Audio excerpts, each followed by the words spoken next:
नमस्कार दोस्तों, आप सभी का स्वागत है मेरे यूट्यूब चैनल पर। आज हम इस वीडियो में DSSB के एग्ज़ाम में पूछे गए प्रीवियस ईयर क्वेश्चन पेपर को देखेंगे, जो कि असिस्टेंट टीचर प्राइमरी का है, जिसका एग्ज़ाम 24/3/2022 को हुआ था। थर्ड शिफ्ट का पेपर है और इसमें पूछे गए जनरल हिंदी के क्वेश्चन को हम इस वीडियो में देखेंगे। तो चलिए स्टार्ट करते हैं बिना देरी किए। पहला क्वेश्चन है, मुहावरे से पूछा गया आपका। मुहावरे का अर्थ बताना है। खाकर डकार नहीं लेना, मुहावरे का क्या अर्थ है? हजम कर जाना।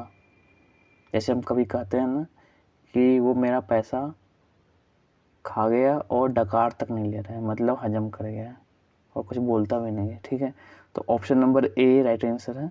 अगला क्वेश्चन देखते हैं। क्वेश्चन नंबर 2 है, निम्नलिखित वाक्यों में से सरल वाक्य ज्ञात कीजिए। तो इसका जो मैंने ट्रिक था पहले आपको बता के रखा है।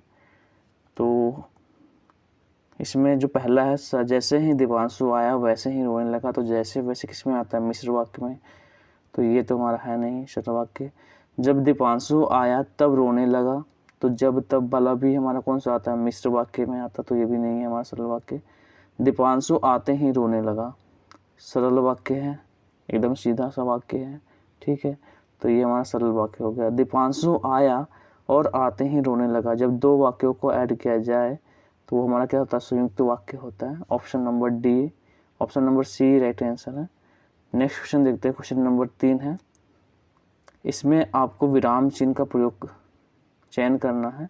अमीना तुम कब आई, तो यहाँ पे क्वेश्चनवाचक ये आपका यहाँ पे शब्द है तुम कब आई, तो इसलिए प्रश्नवाचक चिन्ह का प्रयोग होगा। Option number B right answer है। क्वेश्चन नंबर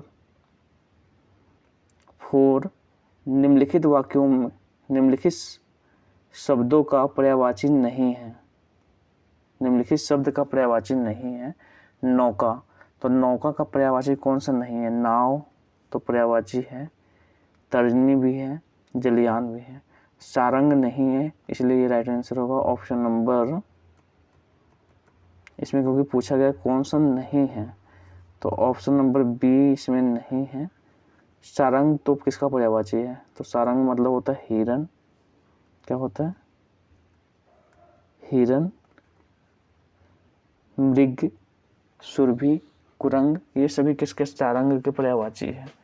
नेक्स्ट क्वेश्चन देखते हैं। क्वेश्चन नंबर 5 है, चाय कौन सा वचन है? एक वचन में आता है। Option number B right answer है। नेक्स्ट क्वेश्चन देखते हैं। क्वेश्चन नंबर 6, दिए गए शब्द का विलोम शब्द ज्ञात कीजिए। तो जटिल का जो विलोम है कौन सा होगा? सरल, option number C. Next question देखते हैं। क्वेश्चन नंबर 7 है, निम्नलिखित वाक्यों में संयुक्त वाक्य ज्ञात कीजिए। देखो संयुक्त वाक्य, तो वहाँ जाइए और बैठिए और आ गया ना, तो इसमें दो वाक्यों को जोड़ा जा रहा है, इसलिए ऑप्शन नंबर डी संयुक्त वाक्य है। नेक्स्ट क्वेश्चन देखते हैं। क्वेश्चन नंबर 8, इसमें मुहावरे का अर्थ पूछा गया कि मुहावरे का अर्थ क्या है? जल थल एक होना, मुहावरे का क्या अर्थ है? खूब वर्षा होना।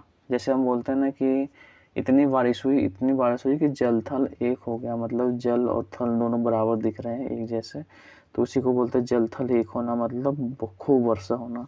Option number C right answer है। क्वेश्चन नंबर 9 देखते हैं।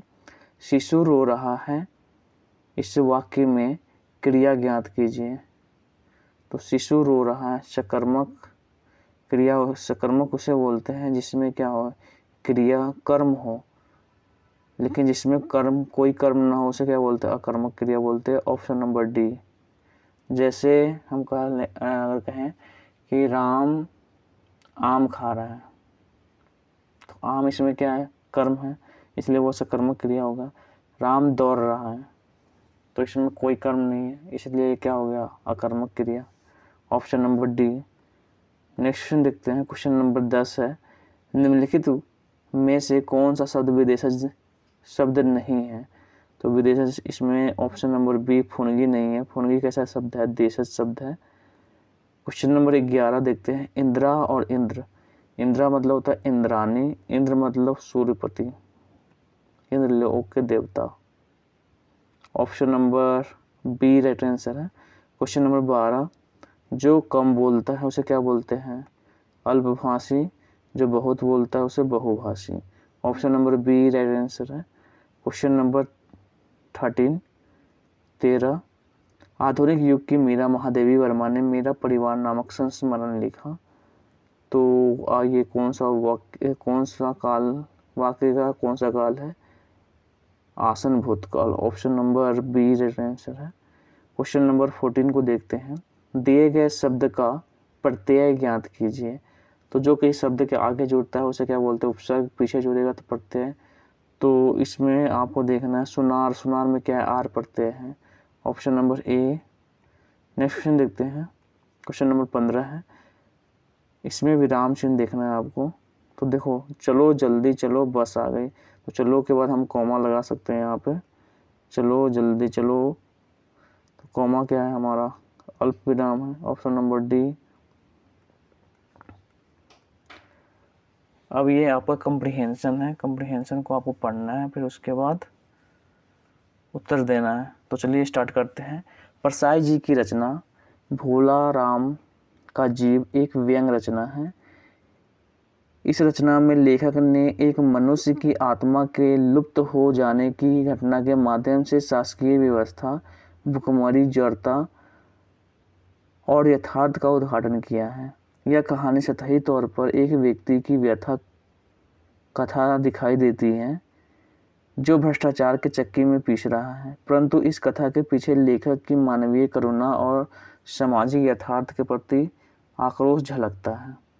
यह रचना स्वतंत्रतायोत्तर भारत के सामाजिक यथार्थ की सशक्त प्रस्तुति है। एक मामूली सरकारी कर्मचारी रिटायर हो गया और 5 साल तक पेंशन के लिए चक्कर लगाते लगाते मर गया। उसके जीव को लेने जब यमदूत गया तो जीव यमदूत को चकमा देकर ऐसा गायब हुआ कि बहुत खोजने पर भी नहीं मिला।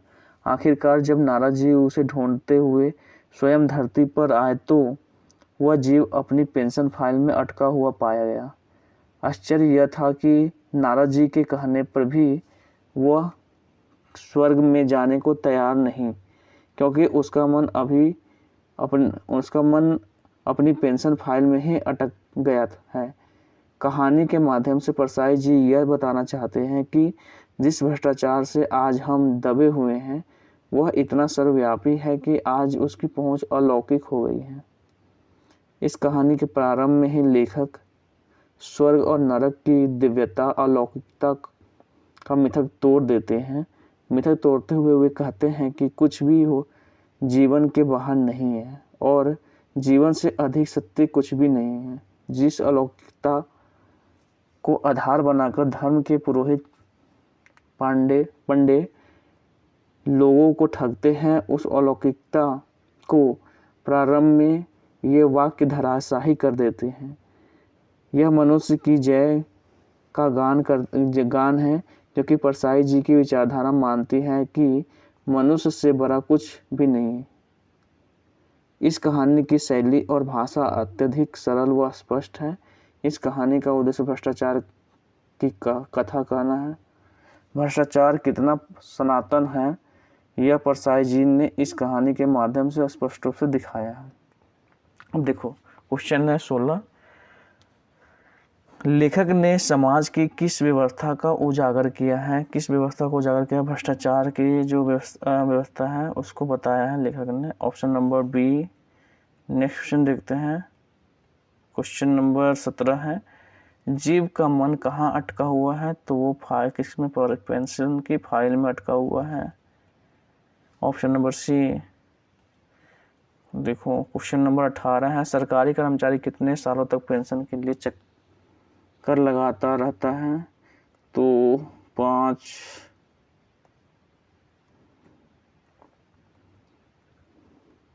दी हुई रचना कौन सी रचना है? व्यंग रचना है। इसमें व्यंग कहा गया है, ठीक है। मतलब एक सरकारी कर्मचारी पर व्यंग कसा गया है और सरकार जो व्यवस्था है सरकार की पेंशन की, ठीक है। भ्रष्टाचार शब्द की सही संधि विच्छेद क्या होगा?